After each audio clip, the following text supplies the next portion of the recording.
ఉన్నారు దీనికి సంబంధించి అనేది మాట్లాడదాం. సో మనతో పాటు చర్చలో ఉన్నారు టీడీపీ పార్టీ నుంచి కిరణ్ కరపాల గారు లైవ్లో ఉన్నారు. నమస్కారం అండి. అదేవిధంగా జనసేన పార్టీ నుంచి మహేష్ మిరుపుల రాజకీయ విశ్లేషకులు త్వరగా శ్రీరామ్ గారు ఉన్నారు. అందరికీ నమస్కారం అండి. ముందుగా శ్రీరామ్ గారితో మొదలు పెడదాం. శ్రీరామ్ గారు, ఏంటిది అంటే కూటమి మెతక వైఖరి వల్లే మళ్ళీ ఈ ఏదైతే సోషల్ సైకోలు రెచ్చిపోతున్నారని అనుకోవచ్చా? ఖచ్చితంగా అండి. ఎందుకంటే మీరు చెప్పినట్టు ఎక్కడైతే ఫేక్ ప్రచారాలు జరిగినాయో వాటిని ఎట్టి పరిస్థితుల్లో యాక్సెప్ట్ చేయడానికి వీల్లేదు. వాటిని యాక్సెప్ట్ చేస్తున్నాము అంటే మనం వాళ్ళకి లూజ్ ఇస్తున్నట్టు లెక్క కదా. మనం అలసిచ్చేది ఇప్పుడు పోలీస్ వ్యవస్థ అలసిస్తోంది, ప్రభుత్వం అలసిస్తోంది అన్నప్పుడు ఎవరైనా ఆటోమేటిక్ అలాగే చేస్తారు. సో దీని మీద తీసుకోవాల్సిన బాధ్యత కూడా మీలాంటి వాళ్ళు, మాలాంటి వాళ్ళు, ప్రజాస్వామ్యవాదులు ఇలాంటి వాళ్ళు మాట్లాడటం కన్నా కూడా చర్యలు తీసుకోవాల్సింది ప్రభుత్వమే. సో ఆ ప్రభుత్వం సరైన చర్యలు తీసుకుంటే గనక ఈ పరిస్థితి ఉండదు. ఇప్పుడు కొత్తగా ఈ ప్రభుత్వం కూటమి ప్రభుత్వం వచ్చి దాటిపోయిన సంవత్సరంన్నర అయిపోతుంది. అయినా సరే భయం లేదు. ఈ భయం అనేది లేకపోవడం అనేది చాలా పెద్ద ప్రాబ్లం. ఏముందిలే, మేము మహా అయితే మీరు కేసు పెడితే మేము 2 నెలలు 3 నెలలు జైల్లోకి వెళ్ళి మళ్ళీ వచ్చేస్తాం, మళ్ళీ మేమే అధికారంలోకి వచ్చేస్తాం. ప్రస్తుతం భయం పోయిందా? అంటే ముందు భయం ఎందుకుందంటే వీళ్ళు కేసులు పెడతారేమో, నిజంగానే పెడతారేమో, నిజంగా మన మీద చర్యలు తీసుకుంటారేమో అన్న భయం ఉంది. కానీ ఆ స్థాయిలో ఎక్కడా కూడా చర్యలు లేవు. ఆ స్థాయిలో లేవు. మనం ఎన్నో మాట్లాడుకున్నాం, గత 5 సంవత్సరాల్లో ఎన్నో మాట్లాడుకున్నాం. ఆ ఎన్నో మాట్లాడుకున్న వాటిలో సెలెక్టివ్ గా ఒక 2-3 కేసుల విషయంలో మాత్రమే కొంచెం సీరియస్నెస్ ఉంది. ఒకటి లిక్కర్ పాలసీకి సంబంధించి, జత్వానికి సంబంధించి, అలాగే బాబాయ్ హత్యకి సంబంధించి. బాబాయ్ హత్య అనేది ఇంకా ఎలాగ సిబిఐ చేస్తోంది.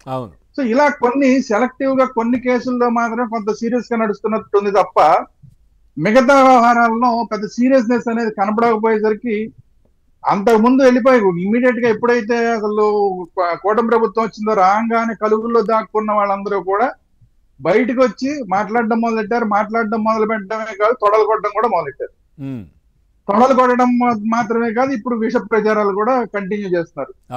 అంటే వీటన్నిటికీ కారణం ఎక్కడ వచ్చింది అంటే అంటే ప్రభుత్వం ఇచ్చిన లూజ్ పెద్దగా పట్టించుకోవట్లేదే. ప్రభుత్వం చంద్రబాబు నాయుడు గారు ఆయన అభివృద్ధి అంటాడు, లేదంటే ఆ ఢిల్లీ అంటాడు, ఆ ఢిల్లీ నుంచి ఏదో మొత్తం రాష్ట్రానికి నిధులు తీసుకొచ్చే కార్యక్రమంలో ఆయన ఉంటాడు, లేదంటే కనుక ఏదో విదేశాలు అంటాడు, విదేశాల నుంచి పెట్టుబడులు అంటాడు. ఈ వీటిల్లోనే ఉన్నాడు తప్ప ఆయన, లేదంటే సూపర్ సిక్స్ ఎట్లా చేయాలి వీటిల్లోనే ఉన్నాడు తప్ప మన మీద అసలు కాన్సన్ట్రేషన్ టోటల్ గా లేదు.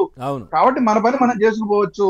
మన విష ప్రచారం మనం చేసుకుంటూ పోతే ఈ దెబ్బ అనేది ఈ స్లో పాయిజన్ లాగా ఎక్కేసి ఈ కూటమి ప్రభుత్వానికి వ్యతిరేకంగా పనిచేస్తుంది అన్నది వాళ్ళకి చాలా డేంజర్ సార్. ఇది నిజంగా అభివృద్ధి ఒకవైపు ఎంత అవసరమో ఇట్లాంటి వాటిని అణచివేయడం కూడా చాలా అంతే అవసరం. ఇప్పుడు మనకి ప్రభుత్వంలో అందుకనే అనేకమైన శాఖలు ఉన్నాయి. ఏ శాఖ చేయవలసిన పని ఆ శాఖ చేయాలి. చంద్రబాబు నాయుడు గారు చేయాల్సిన పని ఆయన చేసుకుంటాడు. మరి మిగతా శాఖల వాళ్ళందరూ ఏం చేస్తున్నారు? మిగతా శాఖల వాళ్ళు ఏం పని చేయాలో వాళ్ళు ఆ పని చేస్తే, హోంశాఖ సీరియస్ గా వాళ్ళు చేయాల్సిన పని వాళ్ళు చేస్తే ఈ పరిస్థితి ఉండదు. హోంశాఖలో ఉన్న వాళ్ళు కూడా ఎవరికి వాళ్ళు సొంత ఎజెండాలతోటి పనిచేస్తూ వాళ్ళ రాజకీయ ప్రయోజనాలా, లేదంటే వాళ్ళ స్వప్రయోజనాలా, ఇలా రకరకాలుగా వెళ్ళిపోయి వాళ్ళు కూడా పోనీ చంద్రబాబుని ఇంకా వాళ్ళు ఆపు పని కూడా చేయట్లేదు అనుకున్నా సరే చంద్రబాబు నాయుడు గారితో కోఆపరేట్ చేద్దామని చెప్పి ఆయన వెనకాల తిరుగుతుంటే ఆయన వెనకాల తిరగడం ఎందుకు? చంద్రబాబు నాయుడు గారి వెనకాల తిరగడం ఎందుకు? లేదా లోకేష్ గారి వెనకాల తిరగడం ఎందుకు? పవన్ కళ్యాణ్ గారి వెనకాల తిరగడం ఎందుకు? మీకు ఏ బాధ్యత ఇచ్చారో ఆ బాధ్యత సక్రమంగా నిర్వహించండి. ఒక్కొక్క శాఖ ఒక్కొక్క బాధ్యత ఉంది.